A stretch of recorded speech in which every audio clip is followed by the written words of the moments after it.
Mr. Speaker, they say their budget is a prop and its contents are imaginary. We're in real trouble.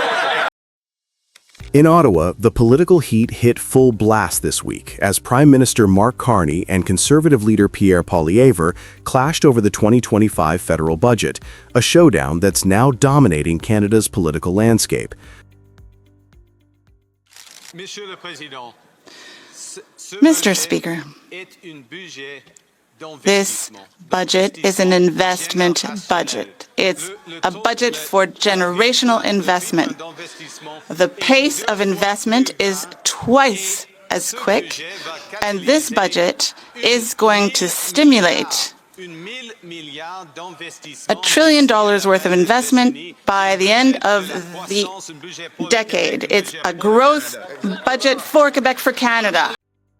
Carney called it a generational investment plan designed to shield Canadians from U.S. tariffs and rebuild confidence in a shaken economy. Poilievre called it a fictional accounting and accused Carney of driving up food and housing costs through a hidden industrial carbon tax. Their fiery exchanges in the House of Commons have reignited the country's biggest debate: who really has a plan to make life affordable again? Carney's $90 billion budget lays out a vision of infrastructure renewal, clean energy tax credits, and a national Buy Canadian procurement rule to counter the fallout from U.S. tariffs. He warned that Trump's tariff blitz is already costing Canada roughly 1.8% of GDP, about $50 billion a year. His message: we can't control what the U.S. does, but this is Canada. We can build the future we want. Highlights include a legislative fast track for the Alto high-speed rail between Toronto and Quebec City, massive clean energy credits worth billions for Quebec and Ontario manufacturers, a housing affordability plan promising 47,000 GST-reduced homes for first-time buyers. But in Parliament, Poilievre hammered Carney with sharp questions. Will the Prime Minister tell Canadians that an industrial carbon tax isn't driving up food and housing prices? Carney shot back that the impact of the industrial carbon levy on food prices is approximately zero. He argued that the budget will stimulate $1 trillion in private sector investment by the end of the decade. This isn't just a budget fight, it's a clash of economic philosophies. Poilievre frames the carbon tax as the root of every affordability crisis: food, housing, and energy. Carney, a former Bank of England governor, frames it as a non-factor, arguing that the real threat to affordability is the chaos coming from Washington's tariff wall. The timing matters. With President Trump's 25% tariffs on Canadian steel, aluminum, and autos now in effect, Ottawa faces one of its toughest trade climates in decades. Carney's budget reads like an emergency blueprint, a mix of fiscal stimulus and industrial nationalism meant to keep Canada's economy from being collateral damage. Poilievre has found a potent target: the housing crisis. He accuses Carney of taxing the dream of home ownership by applying industrial carbon costs to construction materials, steel, glass, and cement. Carney counters that his government is cutting GST for home builders and funding co-ops, but the optics are tough. Mortgage rates remain high and housing affordability has become the most emotional issue in the country. Carney's insistence that tariffs, not taxes, are the real problem resonates with economists. Bloomberg notes that the U.S. tariffs could erase up to $50 billion from Canada's output. His budget's Buy Canadian clause, prioritizing domestic steel, cement, and tech suppliers, mirrors Trump's own playbook, but flips it towards self-reliance. In short, Carney is turning protectionism back on its author. For Carney, this is the defining test of his young premiership. His technocratic style, data-driven, measured, and internationalist, contrasts sharply with Poilievre's populist fire. But while Carney talks about hope, growth, and investment, many Canadians still feel squeezed. Food bank lineups have doubled since 2019, and inflation, though easing, remains painful. If voters don't feel relief by spring 2026, Poilievre's simple message of axe the tax, build the homes could overshadow Carney's $1 trillion ambitions. Carney's $90 billion plan also walks a fine line between stimulus and credibility. Reuters reports that about a third of this new spending will be financed through borrowing, but Carney insists it's investment, not debt. His argument, each federal dollar will attract up to 3 in private capital through green credits and infrastructure partnerships. It's a bold claim, and one that will define his credibility as an economist prime minister. If growth fails to appear by 2026, this could become his political Achilles heel. At the same time, his Buy Canadian rule marks a break from decades of free trade orthodoxy. By tying procurement for major projects like the high-speed rail between Toronto and Quebec City to domestic suppliers, Carney is effectively reshoring Canada's industrial base.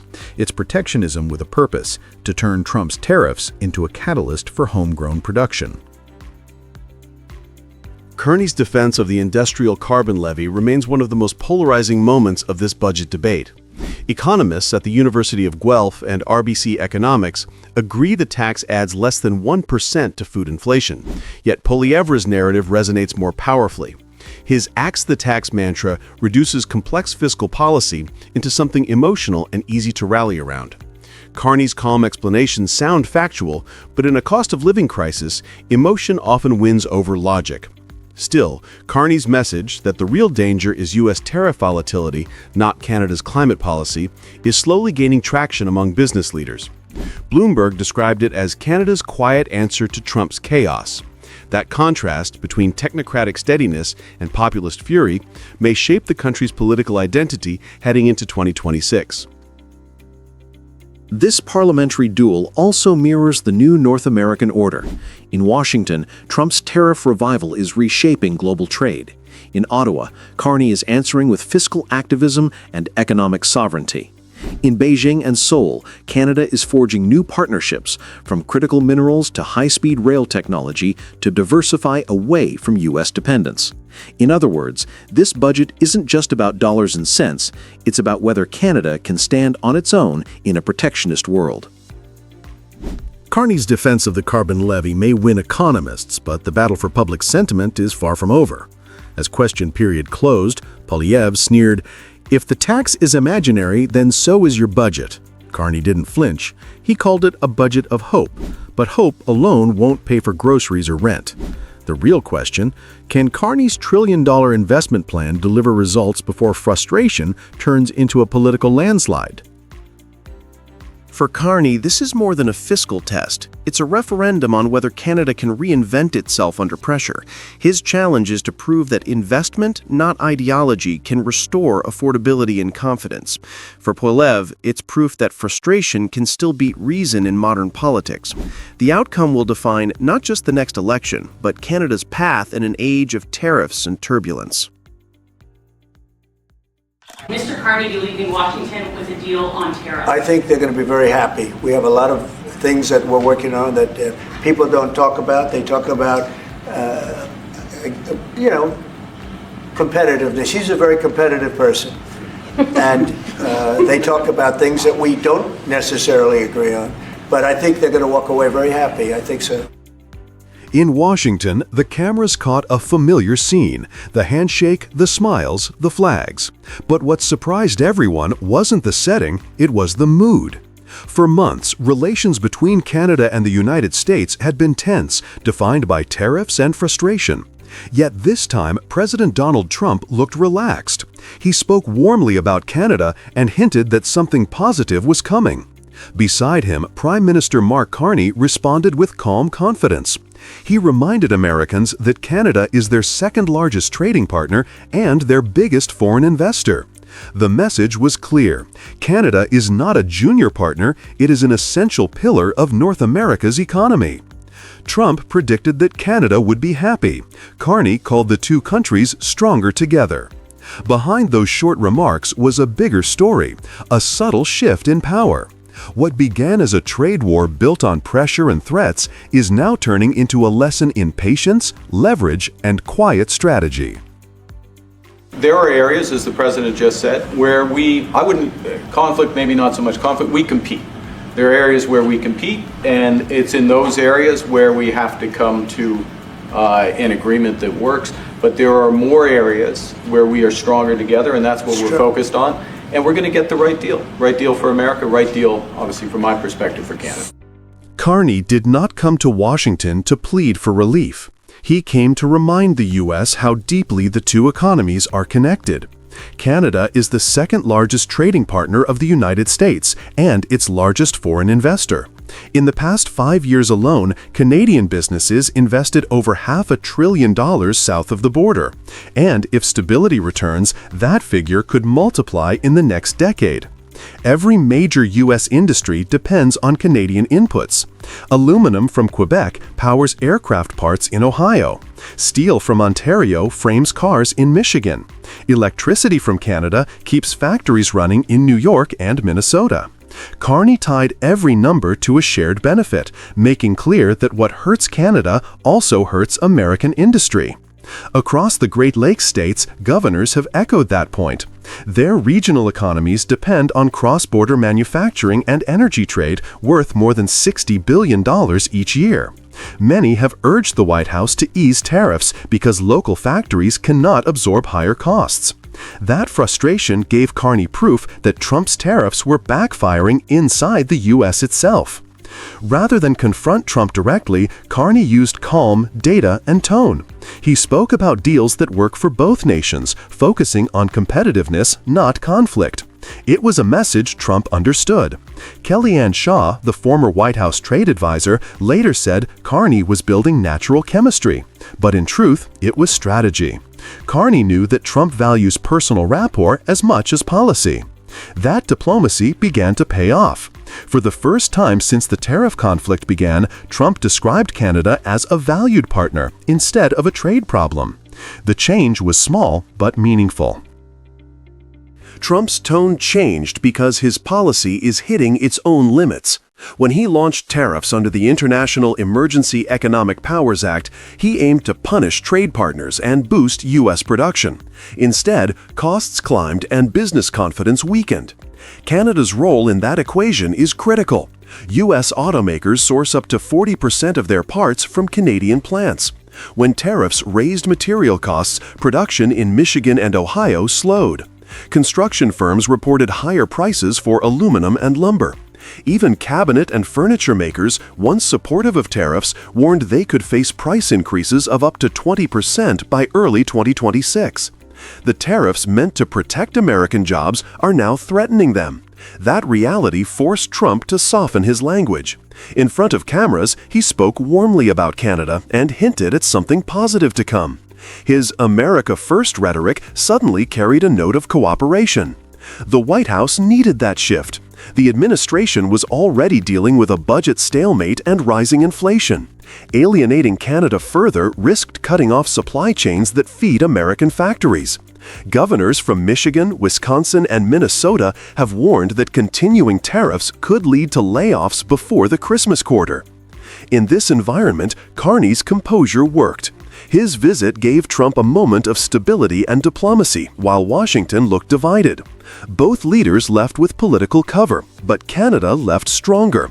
There were no new tariffs, no escalation, and for once, restraint from a president who thrives on confrontation.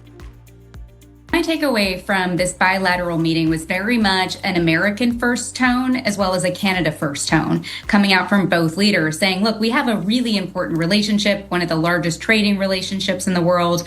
We are the closest of allies and friends, but we are also competitors when it comes to some of these key sectors. And I think the relationship between nation states is complicated, and both of those things can be true at the same time. The real gain from the October meeting was not a signed deal, but a new tone. Carney secured a technical channel for ongoing talks on steel, aluminum, autos, and lumber. In trade diplomacy, keeping that dialogue alive means influence. It gives Canada a voice before the 2026 USMCA review even begins. While Trump seeks short-term victories abroad, Carney is playing the long game.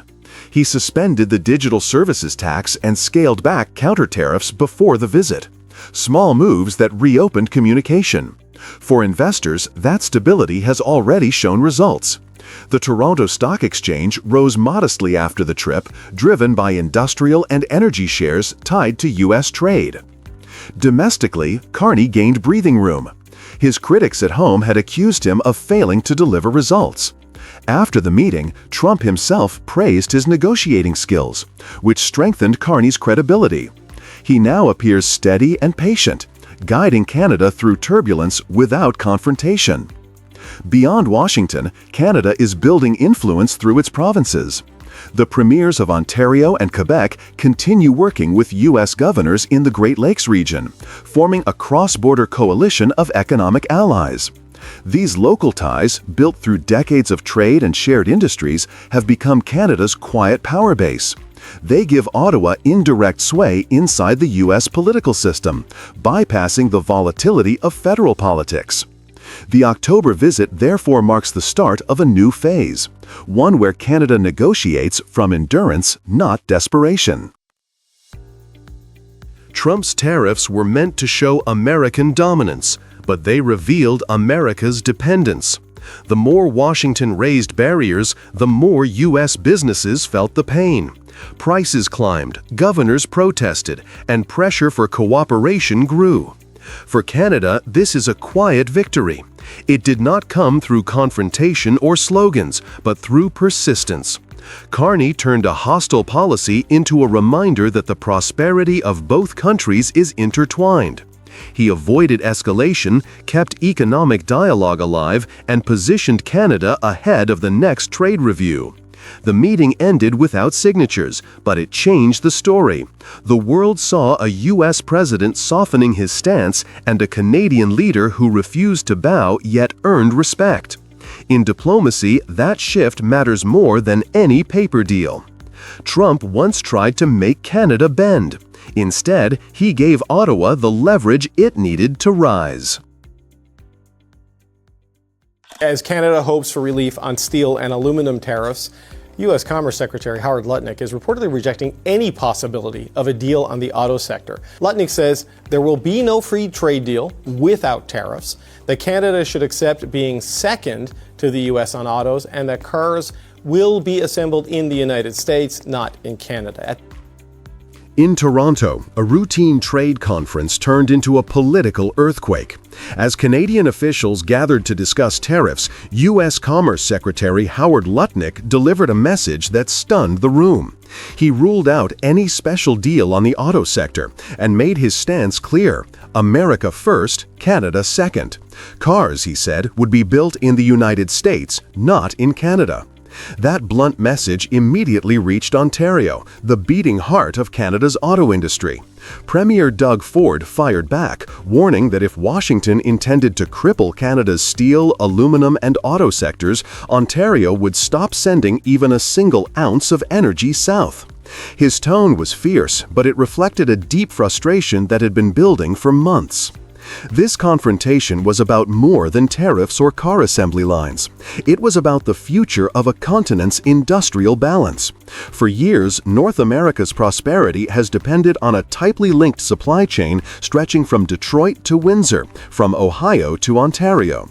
The Trump administration's latest push to repatriate auto manufacturing now threatens to unravel that system, and in doing so, it could end up harming the very U.S. industries it claims to protect. Since returning to the White House, President Donald Trump has doubled down on his no free trade without tariff strategy. His team, led by Secretary Lutnick, argues that Canada must accept a subordinate role in North American manufacturing. Under this logic, the U.S. would dominate car production while Canada provides raw materials and components. In Washington's view, this hierarchy is simple economics. The United States is the larger market, with more capital and leverage. But in practice, the two economies are deeply interdependent. Ontario's auto sector alone employs over 100,000 people and supports another 400,000 across supply chains that cross the border daily. Thousands of trucks shuttle parts back and forth, feeding assembly lines that have operated as one integrated ecosystem for decades. By imposing tariffs and discouraging investment in Canadian facilities, Washington hopes to force automakers to relocate production to the U.S. But the reality is more complicated. The components used in an SUV built in Michigan often originate from factories in Ontario and vice versa. If that chain is disrupted, both sides lose efficiency and face higher costs. Trump's team believes tariffs are leverage, yet history shows they often become self-inflicted wounds. The more pressure Washington applies, the more friction it introduces into a system that underpins its own manufacturing base. I will put legislation in if he wants to destroy our auto sector and destroy our steel sector, and for Quebec, the aluminum sector. There won't be a grain of critical minerals going south of the border. There won't be one ounce of energy coming from Ontario, because you know what I'm going to do? I'm going to use that cheap energy that we're selling to our American friends to be competitive to sell products around the world. That's what we're going to do. Ontario's response came quickly and sharply. Premier Ford's statement about withholding energy and critical minerals was more than political theater. It was a reminder that Canada holds powerful cards of its own. Ontario supplies significant electricity to neighboring U.S. states, and Canada as a whole provides more than half of America's imported energy, from hydroelectric power to oil, natural gas, and uranium. By linking energy to trade, Ford reframed the conversation. He wasn't threatening out of anger, he was signaling that Canada could recalibrate its exports to serve global markets instead of feeding an unbalanced partnership. He emphasized that the same cheap energy currently powering Ontario's factories could make Canadian goods more competitive abroad if the U.S. chose confrontation over cooperation. Within Canada's industrial community, the reaction was equally strong. Business leaders warned that cutting Canada out of North American auto manufacturing would backfire on American companies.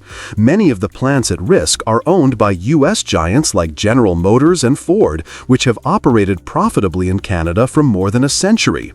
Closing those facilities would mean spending billions to relocate production and losing access to an integrated supply chain that includes Canadian steel, aluminum, and advanced plastics. Meanwhile, labor unions voiced anger that Ottawa seemed to prioritize steel and aluminum relief over autos. For them, the message was clear: the auto sector must remain at the center of any negotiation. Canada cannot trade away its core industries for symbolic wins elsewhere. In this atmosphere, the once predictable rhythm of North American manufacturing is giving way to a new reality. Ontario, long seen as dependent on U.S. trade goodwill, is asserting itself as an indispensable partner, one capable of influencing not just what gets built, but where and how power flows across the continent. While the Trump administration insists its tariffs protect American jobs, the economic math tells a different story. Disrupting trade with Canada carries significant costs for the U.S. economy. Each year, more than $100 billion worth of auto parts and vehicles move between the two countries, according to Statistics Canada and the U.S. Department of Commerce. Roughly 23% of all U.S. vehicle exports are sold to Canadian buyers, a market of 40 million people who purchase about 2 million cars annually. Losing that market would hit U.S. automakers directly, not in theory, but in their quarterly earnings. Analysts at the Automotive Parts Manufacturers Association warn that if the U.S. moves production entirely south, costs will rise across the board. Factories in Detroit, Ohio, and Indiana rely on Ontario's steel and components to remain competitive. Tariffs could drive up prices by 10 to 25%, reducing sales and profit margins. And beyond the economics lies a geopolitical cost. Canada supplies the critical minerals, like nickel from Sudbury, that feed America's defense and battery industries. Restricting cooperation risks slowing down both nations' transition to cleaner technologies. If Washington ignores this reality, its own automakers could face declining output, shrinking market share, and backlash from consumers who see higher prices and fewer options. In essence, Trump's attempt to dominate North American manufacturing could isolate U.S. producers in their own market. What began as a power play could become a policy backfire. The confrontation between Ontario and Washington is more than a trade dispute. It's a test of how far economic nationalism can go before it turns inward. By insisting that every car be built on American soil, the Trump administration risks dismantling a supply network that has made North American manufacturing globally competitive. And as Ontario flexes its leverage over energy, minerals, and market access, it becomes clear that no country can dictate terms in a system built on shared prosperity. In trying to make America stronger, Trump's tariffs may instead weaken its industrial foundation. Canada has not caved. Its leaders have shown that partnership is not submission, and cooperation is not weakness. The message from Toronto to Washington is unmistakable. Pressure may win headlines, but interdependence still drives the continent's strength. North America was built on integration, not isolation. And as this new round of tariff battles unfolds, one truth stands out. When one side tries to win everything, both sides start to lose.